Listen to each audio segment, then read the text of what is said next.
जय हिंद दोस्तों। Student cyber points में आपका स्वागत है।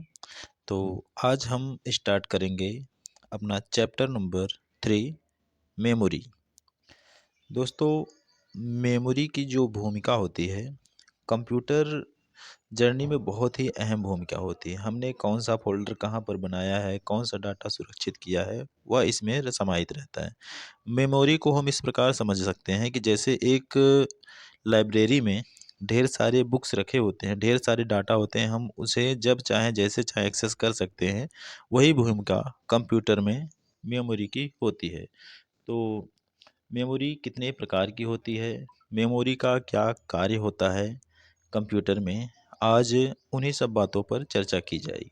तो स्टार्ट करते हैं अपना टॉपिक मेमोरी। किसी भी कंप्यूटर के चलाने के लिए मेमोरी को हम इस प्रकार से डिस्क्राइब कर सकते हैं। यह कंप्यूटर की स्टोरेज यूनिट है। इसमें हम डेटा, प्रोग्राम आदि को स्टोर कर सकते हैं। इसको नापने की साइज के आधार पर कार्ड यूनिट है, जैसे बाइट, किलोबाइट, मेगाबाइट, गीगाबाइट एवं टेराबाइट। इसमें सबसे छोटी यूनिट बाइट एवं सबसे बड़ी यूनिट अभी तक में टीबी होती है। मेमोरी यह दो प्रकार की होती है। जैसे कोई कंप्यूटर हम चला रहे हैं या फिर कोई काम कर रहे हैं, तो जनरली हम दो प्रकार से मेमोरी को यूज कर सकते हैं। नंबर फर्स्ट है प्राइमरी मेमोरी और नंबर सेकंड है सेकेंडरी मेमोरी। तो प्राइमरी मेमोरी को हम पहले समझते हैं। इस मेमोरी को मेन मेमोरी कहा जाता है। यह दो प्रकार की होती है, रैम जो अभी स्क्रीन पर दिखाया जा रहा है और रोम। यह रोम है हमारा, जो भी स्क्रीन पर चल रहा है यह रोम है, और पिछले स्क्रीन पर जो दिखाया गया वह रैम है। तो हम स्टार्ट करते हैं अपने टॉपिक रैम। रैम एक तरीके से आप लोग देख लीजिए, हर एक लैपटॉप में, आपके यहाँ तक मोबाइल में भी लगा होता है। उसे फिजिकली सेंटर पर दिया जाएगा। रैम का फुल फॉर्म होता है रैंडम एक्सेस मेमोरी। ठीक है, इसको कंप्यूटर की प्रमुख मेमोरी भी कहा जाता है। यह अस्थाई मेमोरी होती है। अस्थाई मेमोरी मतलब जैसे हम कुछ इसमें चेंजेस करना चाहते हैं। मान लीजिए हमें कुछ सामान जो है नहीं चाहिए इसमें से, कुछ हम एप्लीकेशन लोड करते हैं, कुछ फ़ोल्डर बनाते हैं या कुछ और करते हैं, तो उसे हमें डिलीट करना है या चेंज करना है, उसे हम चेंज कर सकते हैं। ठीक है, और यह जो है दो प्रकार का होता है। एक बात ध्यान रखिएगा, रैम हम इसके डाटा को चेंज कर सकते हैं, या दो प्रकार होता है, यस रैम और डी रैम। अब दूसरी टॉपिक शुरू करते हैं हम रोम की। रोम जो है तीन प्रकार का होता है, पी रोम, ई रोम और ई ई पी रोम। पी रोम मतलब programmable ROM, E ROM means erasable ROM, और E E P ROM means electronic erasable programmable ROM. ROM में हम इस प्रकार से, रोम का फुल फॉर्म होता है रीड ओनली मेमोरी, मतलब रोम। इसे संक्षेप में रोम कहा जाता है, जिसका फुल फॉर्म होता है रीड ओनली मेमोरी। यह वह मेमोरी है जिसमें पहले से ही डाटा भरा जा चुका है। तो मतलब जब इसे बिल्ड किया जाता है तो इसमें, इसके हार्ड डिस्क में या और किसी में, मतलब पहले से ही डाटा स्टोर कर, जैसे हमने एक मोबाइल लिया, ठीक है, एक मोबाइल लिया या फिर कुछ हमारे पास लैपटॉप है, जो भी स्क्रीन पर शो हो रहा है एक लैपटॉप का ही पार्ट है।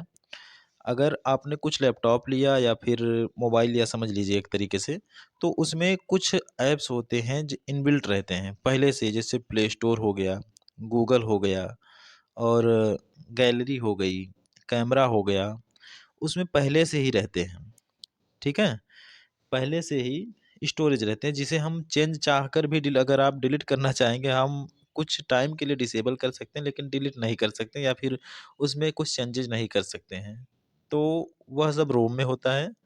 वास्तव में रोम चिप बनाते समय ही आवश्यक प्रोग्राम और डेटा लिख दिए जाते हैं। जब रोम बनता है उसमें तभी जो आवश्यक डेटा रहता है उसे भर दिया जाता है, जो अस्थाई होते हैं और जो जब तक आपकी मतलब कुछ मनोरंजन कर रहे हो या फिर कुछ भी कर रहे हो, जब तक आप उसे चलाएँगे, यूज़ में लेंगे, तब तक वह डाटा उसमें स्टोर रहेगा, तक चूँकि जब तक वह टूट ना जाए, फूट ना जाए और कुछ ना हो जाए। तो अभी तक हमने रैम और रोम को समझ लिया है, अब बात करते हैं सेकेंडरी मेमोरी की। इस प्रकार की मेमोरी सीपीयू से बाहर लगती है, ठीक है? जैसे पहले इस प्रकार से हम लोग समझ लेते हैं कि ₹10 ₹5 का पहले गाना हम लोग भरवाते थे, तो एक छोटी-सी चिप आती है, अभी स्क्रीन पर जो दिखाया जा रहा है वो छोटी-सी चिप है। इसे हम सेकेंडरी मेमोरी कह सकते हैं। द्वितीयक मेमोरी भी इसे कहा जाता है। कंप्यूटर की मुख्य मेमोरी बहुत महंगी होने तथा बिजली बंद कर देने पर उसमें रखी अधिकतर सूचनाएँ नष्ट हो जानी थी हैं। तो उसे अपने इच्छा अनुसार पढ़ने के लिए, ठीक है, जब कंप्यूटर में जो डिवाइसेज जो भी स्टोरेज रहती है हमारी, अगर बिजली कट गई या फिर हमारा लैपटॉप जो है वह स्विच ऑफ हो गया या और कुछ हो गया, तो उसे हम यूज में नहीं ले सकते हैं। तो एक आता है कार्ड रीडर, एक आती है मेमोरी और पी ड्राइव, एस ड्राइव, ऐसे बहुत सी ड्राइवें हैं। फिलहाल आपको समझने के लिए एक डिवाइस दिखा दी जा रही है स्क्रीन पर। इसे कहते हैं सेकेंडरी मेमोरी। तो अभी तक हमने सेकेंडरी मेमोरी और रोम रैम समझ लिया है। अब बात करते हैं मदरबोर्ड की। यह कंप्यूटर का अभी एक मदरबोर्ड आपके स्क्रीन पर चल रहा है, उसे आप लोग ध्यान से देख लीजिए। यह एक सिस्टम के विभिन्न बोर्डों में सर्वाधिक महत्वपूर्ण मदरबोर्ड या मेन बोर्ड होता है। 1974 में माइक्रो कंप्यूटर के निर्माण के प्रारंभ से ही उनके सभी अनिवार्य इलेक्ट्रॉनिक अवयवों को एक ही छपे हुए सर्किट बोर्ड पर, ठीक है, जैसे यह सर्किट बोर्ड जो दिखाया जा रहा है या किसी न किसी इलेक्ट्रॉनिक डिवाइस का मदरबोर्ड है, पर लगाया जाता है, जिसे मदरबोर्ड कहा जाता है, ठीक है। मदरबोर्ड किसी डिजिटल इलेक्ट्रॉनिक सिस्टम जैसे आधुनिक कंप्यूटर का केंद्रीय या मुख्य सर्किट बोर्ड होता है। इसे motherboard, main board, base board और सिस्टम बोर्ड, लॉजिकल बोर्ड भी कहा जाता है। अब मदरबोर्ड जो है कई प्रकार के होते हैं, ठीक है। इसके अलावा अन्य बहुत से अवयव हैं जो बाह्य भंडारण के लिए काम में लिए जाते हैं। तो जिससे और हम बढ़ते हैं अपनी नेक्स्ट टॉपिक की तरफ। बस बस को पहले हम कंप्यूटर की भाषा में समझ लेते हैं। सीपीयू डेटा निर्देश तथा सूचना को कंप्यूटर के विभिन्न अवयव तथा पेरिफेरल डिवाइस को भेजता है। इस आवागमन के लिए विभिन्न बसें प्रयोग की जाती है। कंप्यूटर में अनेक बसें होती हैं, ठीक है। बस जो ढिन ढिन चलती नहीं है वह नहीं दूसरी बसें। तो इस आवागमन के लिए विभिन्न बस का प्रयोग होता है। कंप्यूटर में अनेक बसें होती हैं जो विभिन्न कार्यों के लिए प्रयुक्त होती हैं। दूसरे शब्दों में एक बस कुछ ऐसे तारों या कनेक्शन का संग्रह होता है जिससे होकर सिग्नल एक भंडारण से दूसरे भंडारण उपकरण तक भेजे जाते हैं। वास्तव में बस एक संप्रेषण का माध्यम है, ठीक है। बस जो है दो प्रकार से होती हैं, आंतरिक बस और बाह्य बस। अब ये हो गई कंप्यूटर की परिभाषा, तो हम आपको बताते हैं अपनी भाषा में, ठीक है। तो चलिए उठाते हैं पेन और पेपर और निरूपित करते हैं रैम, रोम। दोस्तों कंप्यूटर का जो मेन पार्ट होता है मेरे हिसाब से रोम और रैम ही होता है। इसे हम एक और तरीके से समझ ले रहे हैं। आ गए हम अपने पेंट बॉक्स में और यहाँ हम पेंट का यूज करते हुए रैम और रोम को समझाएंगे। यहाँ हेडिंग है types of computer memory, RAM and ROM. तो पिछली वीडियो में बताया गया है, वीडियो में ही पीछे बताया गया है कि मेमोरी के कितने प्रकार होते हैं। तो यहाँ हम रैम और रोम के बारे में रैंडमली बात करेंगे। तो रैम में रैम दो प्रकार का होता है, यस रैम और डी रैम। रैम में हम किसी भी डाटा को इरेज कर सकते हैं, जैसे यह सॉफ्टवेयर चल रहा है हमारा, ठीक है, इसे हम इरेज करना चाहें तो कर दिए, एक तरीके से बता रहा हूँ, इसे डिलीट करना चाहें, इरेज करना चाहें या इसमें कुछ चेंजेस लाना चाहें वो कर सकते हैं। बैटरी बैकअप भी मेरा जाने वाला है। और रोम जो होता है 3 प्रकार का होता है, पी रोम, ई पी रोम और ई ई पी रोम।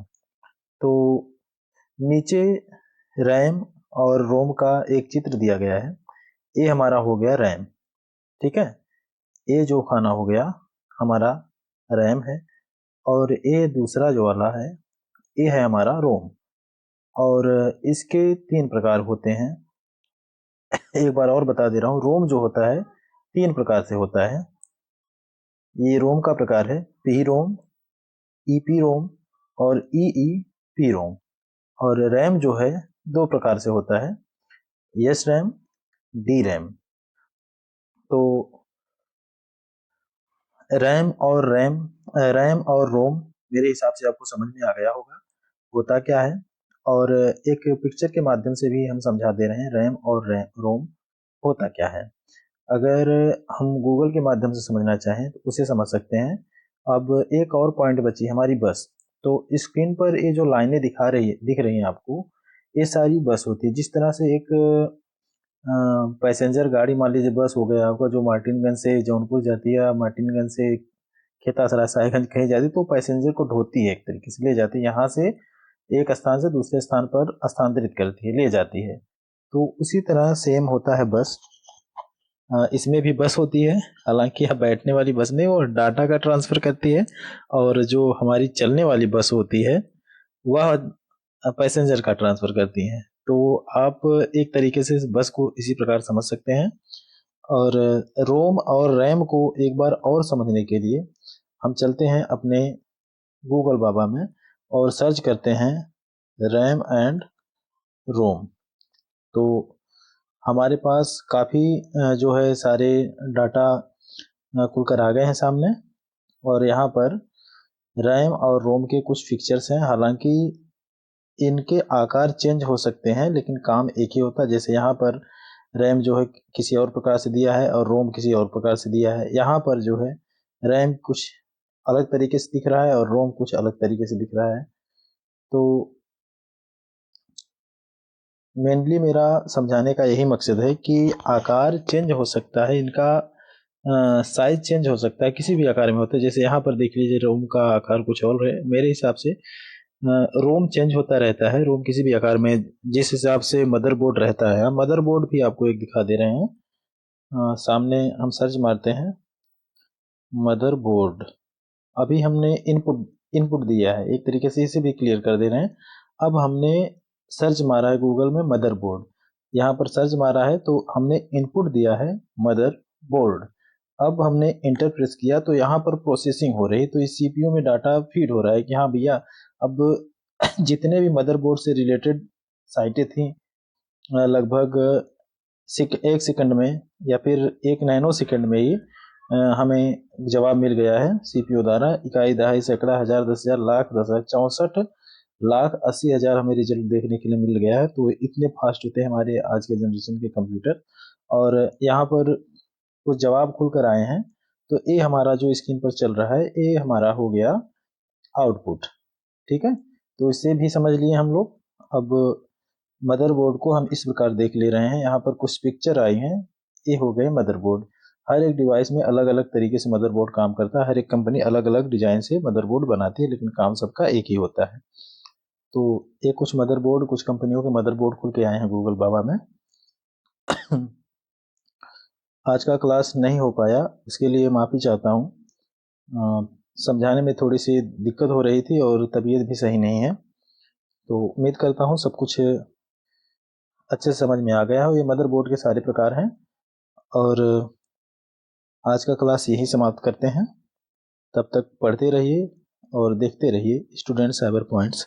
हाँ, और एक बात कर रहा हूँ कि हमारे सब्सक्राइबर की संख्या जो है बहुत ज़्यादा हो गई। बहुत ज़्यादा नहीं है, मतलब ज़्यादा, लेकिन उसके हिसाब से व्यूज़ नहीं आते। आप लोग क्लास क्यों नहीं अटेंड कर रहे हैं उसका तो मुझे नहीं पता है, लेकिन विनम्र निवेदन है कि आप लोग क्लास डेली अटेंड करिए ताकि आपसे कोई भी पॉइंट छूट ना जाए। और हर बार की तरह इस बार भी संडे को लाइव किया जाएगा, जिसमें 50 या 60 ऐसे Q&A किए जाएंगे।